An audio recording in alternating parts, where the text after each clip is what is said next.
యువత కావాలి నాకు, చీల్చి చెండాడే యువత కావాలి నాకు దేశం కోసం. అంటే ఎందుకు చెప్తున్నానంటే, సర్దార్ వల్లభాయ్ పటేల్ గారిని అడిగారంట. బెంగాల్ రాష్ట్ర విభజన అప్పుడు 1920లో విభజిస్తున్నాం అనుకున్నప్పుడు దేశంలో ఉన్న జాతీయ నాయకులు అందరూ వచ్చారు, జరగకూడదని ఆప్ చేశారు. అలాంటిది భారతదేశాన్ని పాకిస్తాన్గా భారత్గా విభజిస్తుంటే మీరు ఎందుకు చేయలేకపోయారు, ఆపలేకపోయారు? ఒక రాష్ట్రాన్ని ఆపగలిగినప్పుడు ఇది ఎందుకు ఆపలేకపోయారంటే, ఆయన అన్న మాటలు ఏంటంటే, మాకు వయసు అయిపోయింది, పెద్దవాళ్ళం అయిపోయాం, జైలులో నలిగిపోయాం, సరికొత్త యువరక్తాన్ని తయారు చేయలేకపోయాం, మాకు శక్తి సన్నగిల్లింది అని. అందువల్ల వదిలేయాల్సి వచ్చింది చేతులు అని. అది నాకు చాలా ప్రేరణ అయింది. నెక్స్ట్ అందరూ గౌరవ ముఖ్యమంత్రి గారు వికసిత్ ఆంధ్రప్రదేశ్ కోసం ఆలోచిస్తున్నారు. నేను వికసిత్ ఆంధ్రప్రదేశ్ కోసం ఆలోచించే వాళ్ళు ఉన్నారు. నేను ఆలోచిస్తుంది భవిష్యత్తుని నిర్మించగలిగే యువ నాయకత్వం.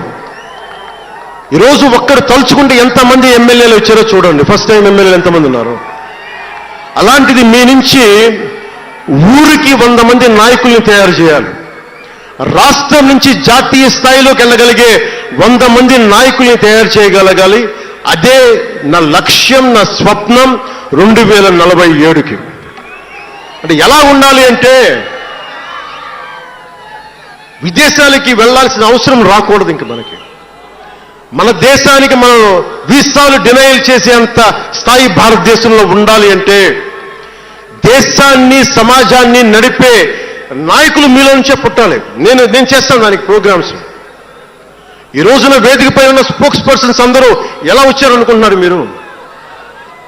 హరిప్రసాద్ గారికే చెప్పాను నేను, సార్ ఎలా చేయమంటారు సార్ మమ్మల్ని అడిగితే, మీరు వెళ్ళి జనంలోకి వెళ్ళండి, ఎవరైతే మాట్లాడగలరో వాళ్ళు పిలవండి అంటే, అలా పిలిస్తేనే ఇక్కడున్న స్పోక్స్ పర్సన్స్ అందరూ కూడా జనం మధ్యలోంచి పికప్ చేసిన వాళ్ళు అలా తయారు చేశాం. పార్టీ నిర్మాణాన్ని అలా చేశాం. నా కోరిక ఆంధ్రప్రదేశ్, తెలంగాణ నుంచి దేశాన్ని ప్రభావితం చేసే 100 మంది యువ నాయకుల్ని, మహిళలు కావచ్చు, యువకులు కావచ్చు, అదే నా లక్ష్యం. దానికోసం పనిచేద్దాం మనందరం.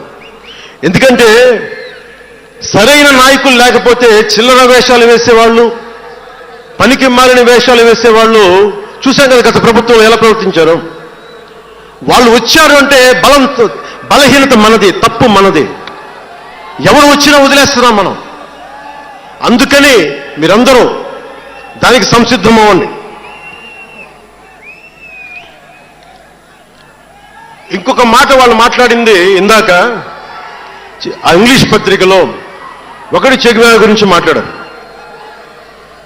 దానికి సమాధానం చెప్పాను. ఇంకోటి ఏమంటారంటే, Pawan Kalyan has suddenly become a Hindu defender, a Sanatani defender అని. Do have to become a defender for Sanatana Dharma? It is with in my blood. I don't have to prove it. ఈరోజు మీరు today maybe you might be seeing it today. Always I had it in my blood. నేను 21 yearsలో కూడా 14 ఏళ్ల వయసు నుంచి, right from the age of 14 I was doing దీక్ష.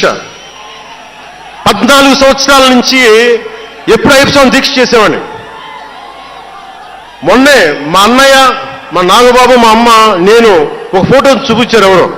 నేను కాషాయ బట్టలో ఉన్నా, మా అన్నయ్య, మా పెద్దన్నయ్య, మా చిన్నయ్య, మా పెద్దన్నయ్య, మా అమ్మ నవ్వుతూ ఉన్నారు. నేను ఈ ఫోటో ఎలా పెట్టానంటే, ఏంటి జీవితం, వైరాగ్యంతో ఉండేవాడు. అంటే నేను నా ధర్మం మీద నాకు అంత గౌరవం.